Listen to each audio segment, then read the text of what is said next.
Welcome to Volume and Vision. There is a strange kind of failure that almost nobody talks about. It isn't failing after trying. It isn't losing money after building a business. It isn't getting rejected after sending an application. It isn't even producing something terrible. The strangest failure is spending years imagining what you could accomplish, without ever giving yourself the chance to find out. You have an idea, you think about it constantly. Maybe it's a business. Maybe it's a book. Maybe it's a YouTube channel. Maybe it's learning programming, preparing for an exam, getting into shape, or building a completely different life. You can already imagine the person you could become. But there is a gap between the person you imagine becoming and the person you actually become. And that gap is filled with one simple thing. Work. Not motivation. Not intelligence. Not luck. Work. And this is where the ideas behind Stephen Pressfield's Do the Work become extremely powerful. Because the biggest obstacle between you and the thing you want to create may not be a lack of ability. It may be something much closer. Your own mind. Think about the last time you decided to do something important. Maybe you said, "Tomorrow I'll start." Tomorrow arrives. Suddenly you have a headache. Or you're tired. Or your room is messy. Or you need to research a little more. Or you realize you don't have the perfect equipment. Or you decide that Monday would be a better day to begin. Then Monday arrives. And somehow, the same thing happens again. You haven't consciously decided to quit. You've simply postponed starting. This is what makes the problem so dangerous. The voice inside your head rarely says, "Give up." Instead, it gives you reasonable excuses. Prepare a little more. Wait until you feel motivated. Do it when you have more time. Maybe this isn't the right moment. First, learn everything you need to know. And because these excuses sound intelligent, we believe them. But there is a question you should ask whenever you repeatedly postpone something meaningful. Is the problem really the circumstances? Or is your mind trying to protect you from the discomfort of doing something difficult? Pressfield gives this force a name: resistance. Resistance is anything that tries to stop you from doing the work you know you should do. And here's the uncomfortable part. The more important the work is to you, the stronger resistance can become. Think about it. You don't need tremendous motivation to spend an hour watching random videos. You don't need courage to scroll through social media. You don't need a detailed plan to waste an evening. But try sitting down to work on something that could genuinely change your life. Suddenly your brain becomes incredibly creative. You remember 10 other things you should be doing. You become interested in cleaning your desk. You want to reorganize your files. You suddenly need coffee. Then you check your phone. Then you tell yourself you'll start after dinner. And eventually the day disappears. This is why procrastination isn't always about laziness. Sometimes it is avoidance. You're avoiding the uncertainty of finding out whether you can actually do the thing. Because as long as the project remains an idea, it can remain perfect. The moment you begin, reality enters the picture. Your first video might be bad. Your first business idea might fail. Your first drawing might look terrible. Your first attempt at programming might be full of errors. Your first chapter might be boring. Your first mock test might expose how much you don't know. And that can hurt. So the mind creates an easier option. Don't try. If you don't try, you can't fail. But there is a hidden price. If you don't try, you can't succeed either. Imagine someone named Arjun who has wanted to start a YouTube channel for 2 years. He watches tutorials about cameras. He studies thumbnails. He researches microphones. He compares editing software. He watches successful channels to understand their strategy. He knows more about YouTube than many beginners. But he has uploaded 0 videos. One day he realizes something uncomfortable. He has been preparing to become a creator without actually creating anything. So he makes a decision. His first video doesn't need to be impressive. It only needs to exist. He writes a simple script, records it, edits it, uploads it, and when he watches it afterward, he notices dozens of things he could have done better. But now something has changed. He has information he couldn't have obtained from tutorials. He knows where his voice sounds unnatural. He knows which sections feel boring. He understands how long editing actually takes. He knows what he needs to improve. The first attempt gave him something preparation could never give him: reality. And this is one of the most important principles of meaningful work. Action creates information. You can think about an idea for months. But one real attempt can teach you more than dozens of hours of thinking. That's why the first version doesn't need to be perfect. It needs to be real. A writer shouldn't demand a masterpiece from the first draft. A programmer shouldn't expect perfect code on the first attempt. A student shouldn't expect complete mastery during the first study session. A creator shouldn't expect professional quality work from the first video. Your first version is not supposed to be the final version. It's supposed to give you something to work with. And this leads to another trap. Perfectionism. Perfectionism sounds like ambition, but sometimes it is fear wearing expensive clothes. You tell yourself, I just want to do it properly.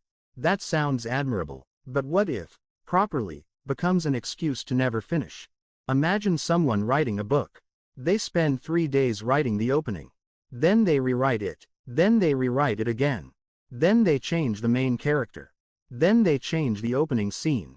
Then they decide the entire idea needs more research. 6 months later, they still have the first chapter. Why? Because starting is uncomfortable, but finishing is terrifying. When something is unfinished, you can imagine that it could become amazing. When you finish it, you have to face what it actually is. People can judge it, you can judge it, reality can judge it, and that's why completion requires courage. A finished imperfect project is more valuable than a perfect project that exists only in your imagination. Think about a rough bridge.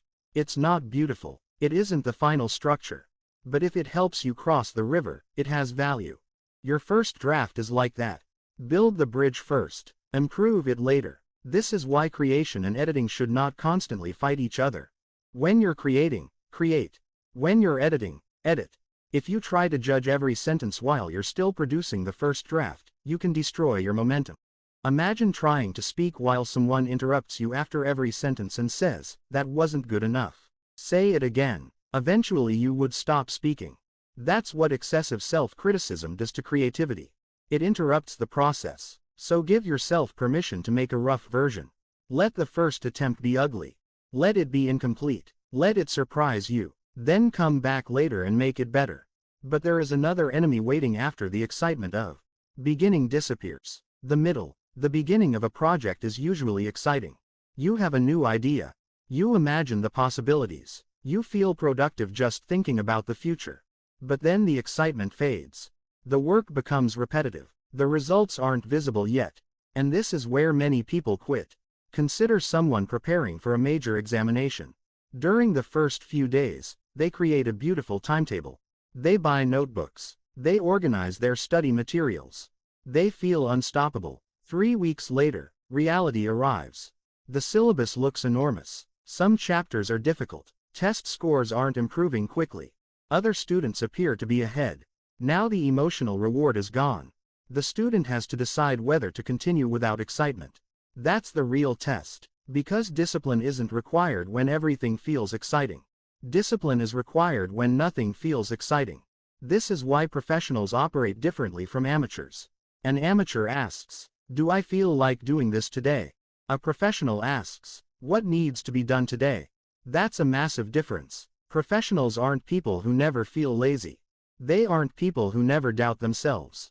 They aren't people who are permanently motivated. They simply don't allow their feelings to control every decision. A professional can feel afraid and still work. They can feel tired and still do the important task. They can have doubts and still continue. They understand that emotions change. Commitments don't have to, and you don't have to be a professional artist or entrepreneur to adopt this mindset. You can be professional about your studies, professional about your health, professional about learning a skill, professional about building a career, professional about your creative work. The moment you stop asking, do I feel like it? And start asking, what is today's work? Your relationship with progress changes. You stop waiting for the perfect emotional state. You begin relying on a decision you already made. And that is powerful, because motivation is unreliable. Commitment is much more dependable. Now let's talk about fear. Fear is one of resistance's favorite weapons. What if nobody likes it? What if I fail? What if people laugh? What if I'm not talented? What if I waste my time? What if someone else is already doing it better? These questions can keep you frozen indefinitely. But here's something worth remembering. You don't need to eliminate or taking action. You need to stop requiring fearlessness. Courage doesn't mean you're not afraid. Courage means fear doesn't get to make the final decision. Imagine a young designer named Mira. She wants to apply for a position at a company she admires. Her portfolio is good, not perfect, but good. For months she keeps adding small improvements. One more project, one more certificate, one more design. She tells herself she's preparing. But deep down, she knows what's happening. She's afraid of rejection. As long as she doesn't apply, she can imagine that she might have been good enough. The moment she applies, she gets an answer. And answers can hurt. Eventually she sends the application. Maybe she gets rejected. Maybe she gets an interview. Maybe she gets the job. But regardless of the outcome, she has won one important battle. Fear no longer controls the decision. That's what doing the work means. It doesn't mean success is guaranteed. It means you refuse to guarantee failure by never trying. And this is where another important idea appears. You don't need to see the entire staircase. You need to take the next step. People often become overwhelmed because they look at the entire journey at once. I have to learn all of programming. I have to finish this enormous syllabus. I have to build an entire business. I have to write an entire book. I have to become fit. The size of the goal creates paralysis. Instead, shrink the question. What is the next physical action? Not, how do I become successful? What is today's task? Not, how do I master programming? What is the next problem? Not, how do I write a book? What is the next page? The human mind handles a next step much better than an entire mountain. And once you take one step, the next step becomes easier to see. That's how large achievements are actually constructed. Not in one heroic moment, but through thousands of ordinary actions. One page, one workout, one application, one problem, one video, one conversation, 1 hour, again and again, and eventually, what looked impossible becomes normal. But there's one final danger we need to discuss. Quitting just before the finish line. Sometimes people don't quit because the project is impossible. They quit because finishing forces them to release it. Think about someone who has spent 6 months building an application. The product is almost ready. Suddenly they decide to rebuild the entire thing using a different technology. Why? Maybe the new technology is genuinely better. But maybe the real reason is that launching is frightening. Once the product launches, people can judge it. While it's still being developed, the creator can always say, "It's not ready yet." The unfinished project protects the ego. Finishing removes that protection. That's why completion matters so much. At some point you have to say, "This is good enough to release." Then release it. The world will give you feedback. And that feedback becomes your next teacher. Your second attempt can be better because your first attempt existed. Your 10th attempt can be better because your first 9 taught you something. This is how mastery develops. Not by avoiding mistakes. By collecting useful mistakes. Not by waiting until you're brilliant. By working until you're better. And perhaps that is the deepest lesson here. You don't become confident and then do the work. Very often, you do the work and confidence comes afterward. You don't become ready and then begin. You begin, and the process makes you more ready. You don't defeat resistance once and live without it forever. You learn to recognize it. You learn its voice. You learn its favorite excuses. And when it appears, you know what to do. You work. So the next time you catch yourself saying, "I'll start tomorrow," stop for a moment. Ask yourself what you're actually waiting for. More knowledge, more confidence, more time, better circumstances, or simply permission to avoid being uncomfortable. Because the perfect moment may never arrive. There will always be another distraction, another problem, another reason to postpone. At some point, the decision has to become simple. Start. Make the first version. Let it be imperfect. Keep moving. Finish. Then improve. You don't need to transform your entire life today. You only need to win today's battle against resistance. Tomorrow, you'll face another one. And the day after that, another. But every time you choose the work over the excuse, you are building something more important than the project itself. You are building the identity of a person who can be trusted by their own future. A person who says, "I will do this," and then actually does it. That is a powerful identity.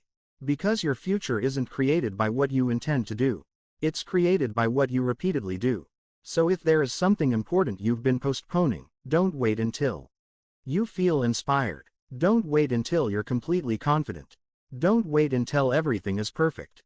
Take the smallest meaningful step. Open the document. Write the first sentence. Solve the first problem. Record the first video. Submit the application. Start the workout. Study the first chapter. Do something real. Because thinking about the work can make you feel like you're moving. But only doing the work actually moves you. And maybe that's the message you needed today. Not another complicated productivity system. Not another perfect morning routine. Not another motivational speech. Just a simple instruction. Do the work. Even when you're uncertain. Even when you're afraid. Even when the first attempt isn't impressive. Even when nobody is watching. Because every finished thing in the world began as something unfinished. Every skilled person was once a beginner. Every successful creator once made something nobody cared about.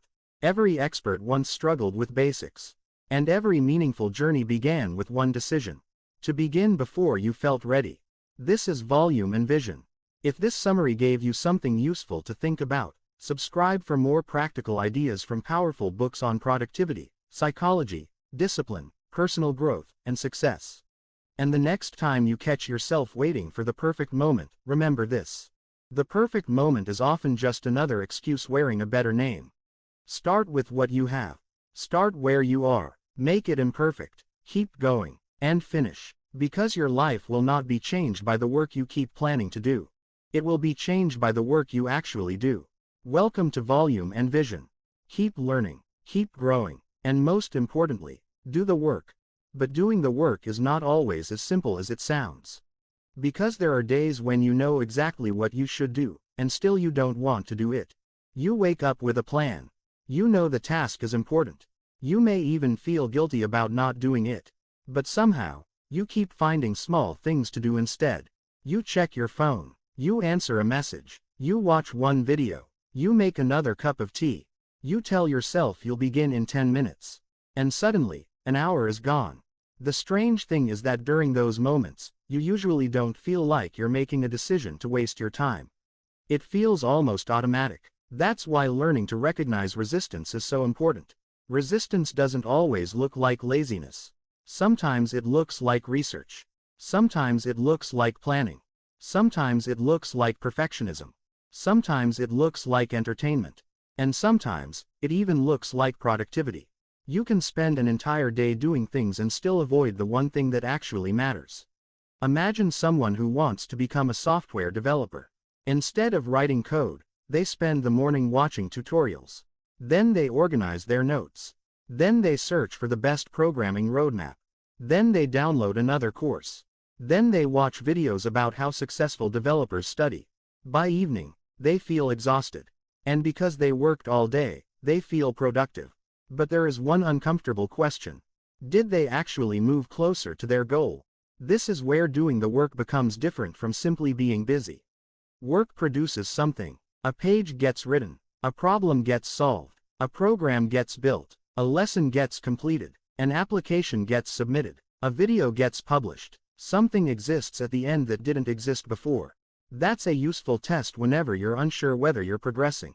Ask yourself, what did I actually produce today? Not what did I watch? Not what did I plan? Not what did I think about? What did I produce? Because results are often quieter than preparation. And that's why they are easy to avoid. Preparation feels safe. Creation feels vulnerable. When you're preparing, you're still collecting possibilities. When you're creating, you have to make decisions. And decisions create consequences. This is especially true when you're working on something creative.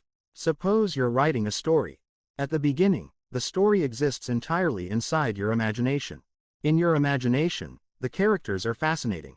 The dialogue is brilliant. The ending is powerful. Then you start writing. Suddenly the character sounds unnatural. The dialogue feels weak. The middle becomes confusing. The ending doesn't work. And you might think, maybe I wasn't good enough to write this. But that's the wrong conclusion.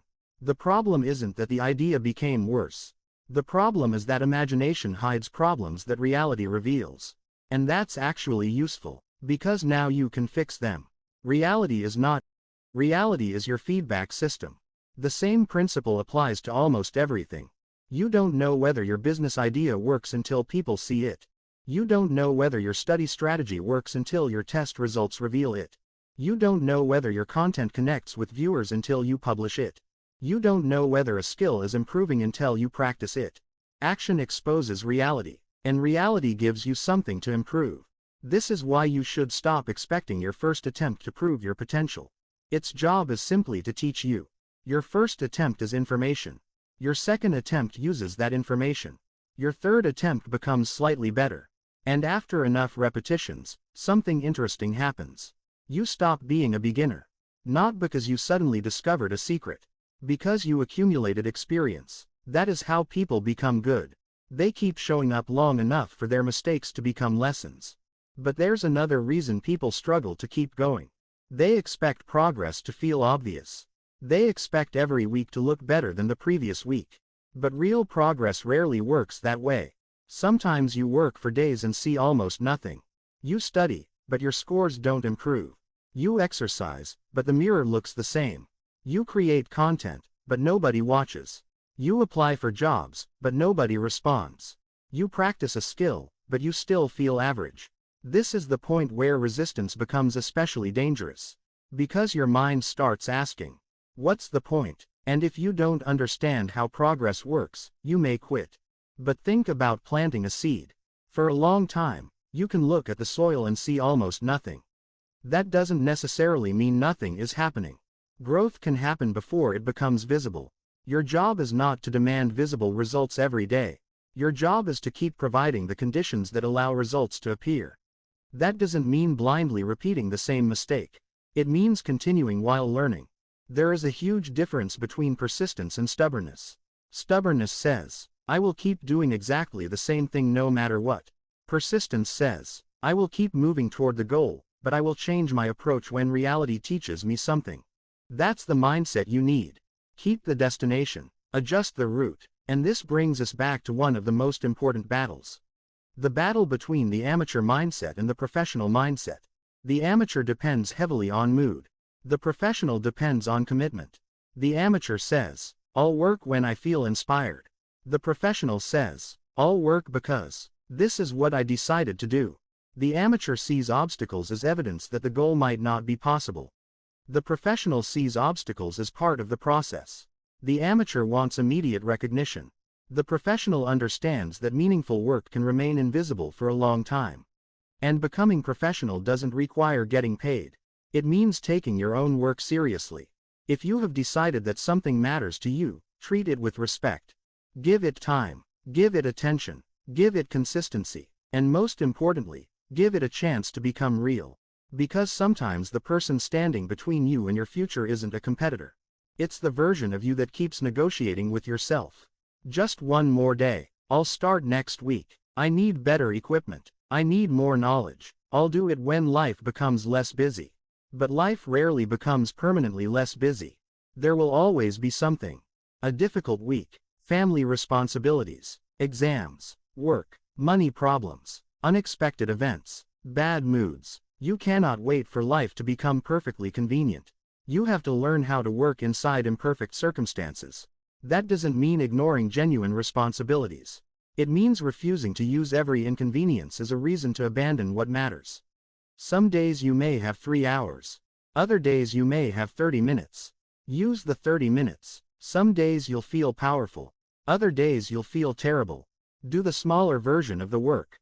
The goal isn't to make every day extraordinary. The goal is to stop allowing ordinary bad days to destroy your long-term direction. And there is something strangely powerful about keeping a promise to yourself. Every time you say you'll do something and don't do it, your confidence in yourself can weaken. But every time you make a reasonable commitment and keep it, something changes. You begin trusting yourself. You think, if I say I'll study for 1 hour, I study. If I say I'll publish this week, I publish. If I say I'll practice, I practice. That trust becomes its own form of confidence. Not the loud kind, the quiet kind, the kind that doesn't need constant motivation. Because you know what you're capable of when you decide to follow through. And maybe that's what doing the work ultimately means. It isn't about becoming some superhuman version of yourself. It's about becoming dependable. Dependable when nobody is watching. Dependable when the excitement disappears. Dependable when the result is uncertain. Dependable when the work becomes boring. Because the world is full of people with great intentions. Ideas are everywhere. Plans are everywhere. Potential is everywhere. But execution is rare. And execution doesn't require you to be extraordinary. It requires you to begin. Then continue. Then finish. And then begin again. That cycle may sound ordinary. But extraordinary results are often built from ordinary actions repeated for an unusually long time. So if you're currently standing in front of a project that feels too big, don't ask yourself how you're going to finish the entire thing. Ask, what can I do in the next 30 minutes? Then do that. When those 30 minutes are finished, ask again, what's next? And keep moving. Because sometimes the biggest mistake we make is trying to emotionally understand the entire journey before taking the first step. You don't need to understand everything. You need to move. The path becomes clearer after you start walking. And when resistance comes back, and it will, you don't need to have a dramatic battle with it. You don't need to hate yourself. You don't need to call yourself lazy. You simply recognize what's happening. You say, I know this feeling. Then you return to the work. No argument, no negotiation, no endless thinking, just the next action. That is how resistance loses its power. Not because it disappears, but because you stop treating its voice as an instruction. And eventually, you discover something important. The work you were afraid to begin becomes the work you know how to do. The skill that once seemed impossible becomes familiar. The project that once looked enormous becomes a series of completed steps. And the person who once kept waiting for the right moment becomes someone who creates the right moment by acting. That's the transformation. Not becoming fearless. Becoming someone who acts despite fear. Not becoming perfectly disciplined. Becoming someone who returns after falling off.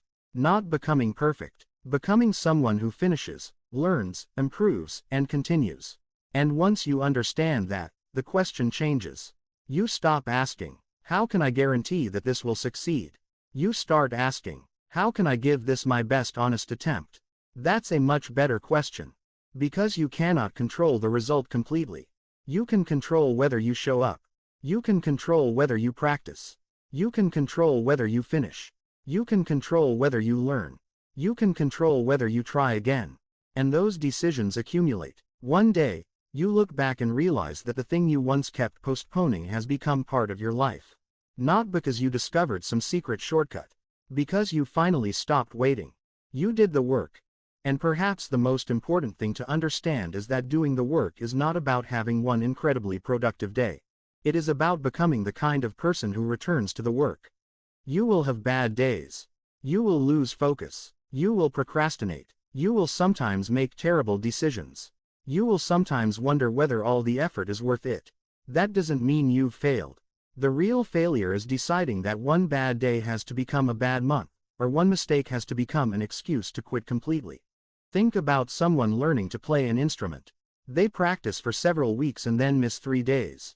An amateur might think, I've ruined my routine. I'll start again next Monday. And suddenly 3 missed days become 3 missed weeks. A professional mindset is different. They simply pick up the instrument again. No drama, no self-punishment, no need to create a new life-changing plan. They return. That word is incredibly important. Return. Because consistency doesn't mean never falling off. Consistency means returning quickly. If you miss one workout, return tomorrow. If you waste an evening, return the next morning. If you fail an exam, return to preparation. If a video performs badly, make the next one. If an idea doesn't work, learn from it and build again. Your ability to return may matter more than your ability to maintain a perfect streak. Because perfection is fragile, recovery is powerful. And this is why you should never make your identity depend on a single result. One failure doesn't mean you're a failure. One bad project doesn't mean you're incapable.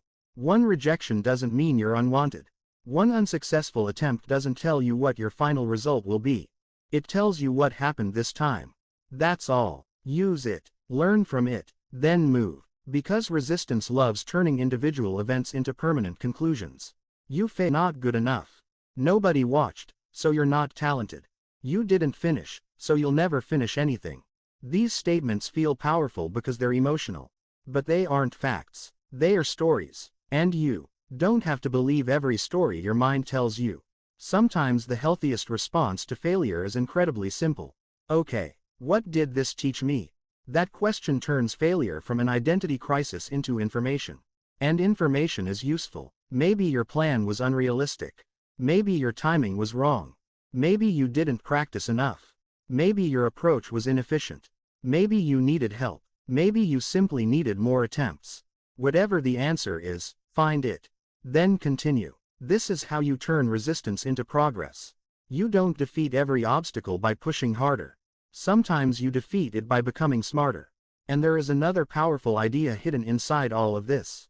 You should judge yourself by your actions, not only by your intentions. You may genuinely want to become healthier. You may genuinely want to build a career. You may genuinely want to become financially independent. You may genuinely want to create something meaningful. Those intentions matter. But intentions don't produce results by themselves. Your calendar reveals what your priorities actually are. Your actions reveal what you truly value. That doesn't mean you should feel guilty whenever you fail to live perfectly according to your goals. It simply means you should be honest. If something matters, give it some space in your life. Even a small amount. Because what receives your attention repeatedly eventually becomes part of your life. And this brings us to the idea of finishing. There is a special kind of satisfaction that comes from completing something. Not because the finished product is perfect, but because you can finally point to it and say, I made this. That feeling is different from planning. Planning gives you possibility. Completion gives you evidence. Evidence that you can take an idea from your mind and bring it into the real world. And once you've done that once, something changes. The next project becomes slightly less frightening. You've already crossed that bridge. You've learned that uncertainty can be survived. You've learned that imperfect work can still be completed. You've learned that criticism doesn't destroy you. You've learned that failure doesn't end your life. You become stronger through evidence. That's why finishing matters. Finish the essay. Finish the course. Finish the project. Finish the application. Finish the first version. Finish something. Because completion teaches lessons that endless preparation cannot.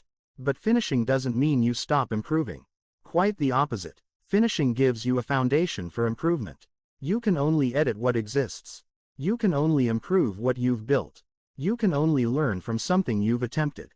So create first, then refine. And don't confuse refinement with endless avoidance. At some point, you have to release the work. Someone has to see it. Someone has to use it. Someone has to criticize it. Someone has to ignore it. That's part of the process. You cannot control how the world responds to your work. You can control whether you put the work into the world. And this is where a lot of creative people get trapped. They want certainty before exposure.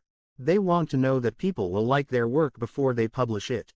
But certainty usually comes after exposure, not before.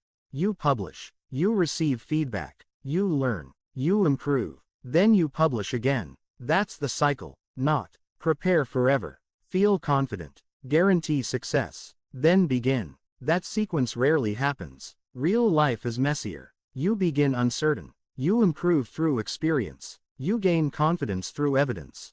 And eventually, you're comfortable operating without certainty.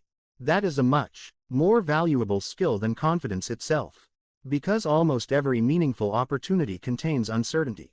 Starting a company, changing careers, learning a difficult skill, applying for a competitive job, creating content, writing a book, moving somewhere new. You cannot know exactly what will happen. So if your requirement is certainty, you may spend your entire life waiting. Instead, develop tolerance for uncertainty. Say, I don't know what will happen, but I know what I can do next. That is enough. And when you think about it, this is what doing the work really gives you. It gives you movement. Movement creates feedback. Feedback creates learning. Learning creates improvement. Improvement creates better results. And better results create confidence. The entire process starts with movement. Not perfection. Movement. So if you're listening to this right now and there is something you've been postponing, don't make the mistake of turning this into another motivational moment that feels good for 10 minutes and changes nothing. Use it. When this video ends, choose one thing. Not 10. 1. Something you've been avoiding. Make it smaller if necessary. If you've been avoiding writing a book, write one page. If you've been avoiding studying, study one topic. If you've been avoiding exercise, begin with a short session. If you've been avoiding an application, open the form. If you've been avoiding your project, create the first file. The objective isn't to finish everything immediately. The objective is to break the pattern of avoidance. Because once you start, you've already changed the direction of the day. And sometimes that's all you need. A small action that proves to your brain, we are moving again. Then tomorrow, do it again. And eventually, those tiny decisions begin creating a completely different life. This is why the message of do the work is so direct. It doesn't promise that the work will always be enjoyable. It doesn't promise that you'll always succeed. It doesn't promise that everyone will recognize your effort. It doesn't promise that your dreams will automatically come true. What it gives you is something more practical. A responsibility. Your job is to show up. Your job is to confront resistance. Your job is to begin. Your job is to continue. Your job is to finish. And then, if necessary, begin again. Because the person who keeps working has something the person who keeps waiting doesn't have. Momentum. Momentum changes everything. At first, pushing yourself to work can feel difficult.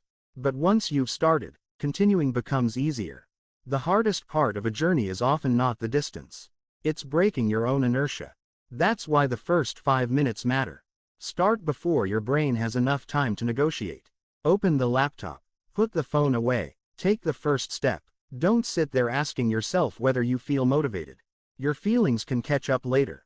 And sometimes they do. You begin reluctantly. 10 minutes later, you're focused. 20 minutes later, you're completely involved. An hour later, you've done more than you expected. This happens because action can create motivation just as easily as motivation can create action.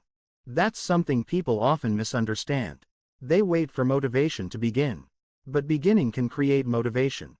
Progress can create motivation. Seeing something take shape can create motivation. Finishing a small task can create motivation. So don't worship motivation. Use action. And if motivation arrives, great. If it doesn't, work anyway. There will also be moments when you wonder whether you're wasting your time. That's normal, but ask yourself whether the work is aligned with something you genuinely care about. If it is, give it enough time to reveal what it can become. Don't abandon something simply because the first stage isn't rewarding. A seed doesn't look like a tree. A beginner doesn't look like an expert. A first draft doesn't look like a finished book. A first video doesn't look like an established channel. Everything has an awkward beginning. Respect the beginning. You don't need to be embarrassed by it. You need to move through it. And eventually, something remarkable happens.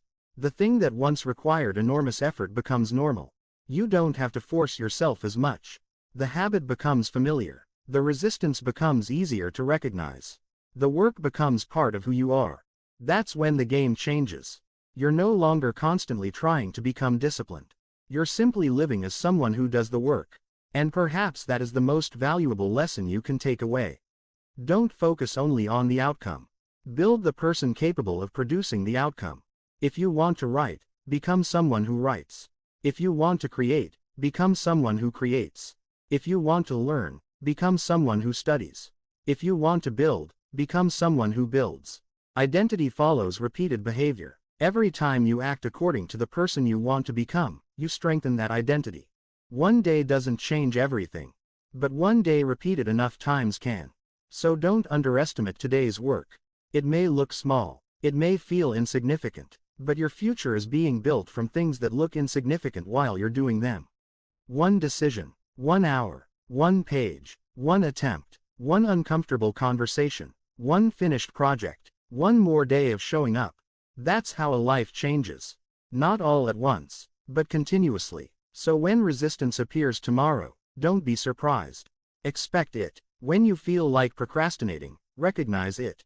When perfectionism appears, notice it. When fear tells you that you're not ready, remember that readiness often comes through action. And when you fail, don't turn the failure into an identity. Turn it into information. Then return. Return to the work. Return to the goal. Return to the process. Return to the person you're trying to become. Because you don't need to defeat resistance forever. You only need to defeat it today. Tomorrow can take care of tomorrow. Today has its own assignment. Do the work. And when you finish today's work, rest without guilt. Then wake up and do it again. That is how things get built. That is how skills develop.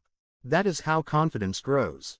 That is how dreams stop being fantasies and start becoming projects.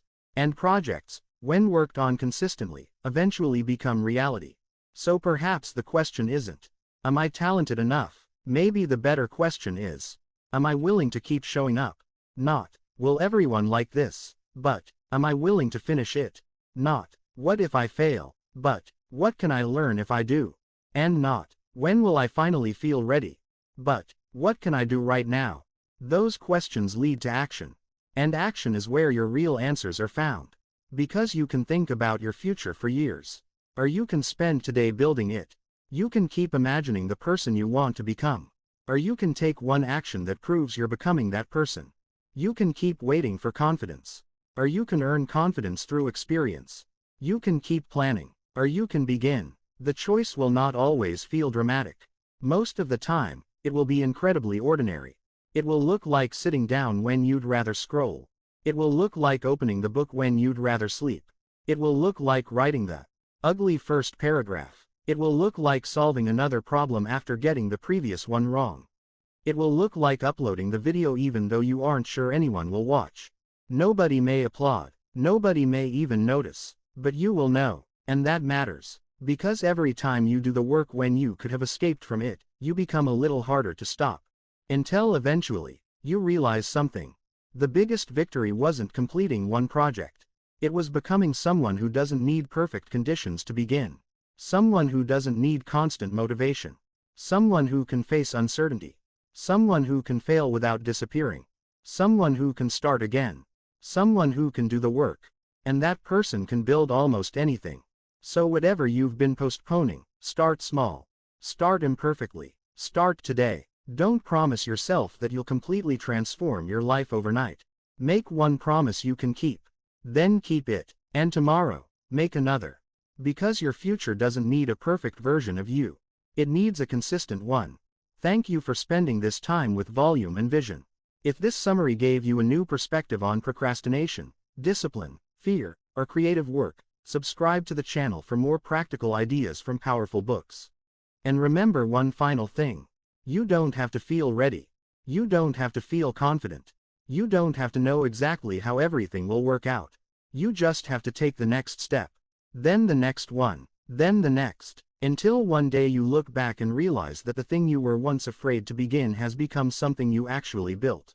Not because resistance disappeared, but because you stopped obeying it. So when the excuses arrive, when the doubts become loud, when perfectionism tells you to wait, when fear tells you that you're not ready, listen to something stronger, your commitment, your purpose, your decision, and then do the simplest thing. Sit down, begin, keep going, finish, and do the work.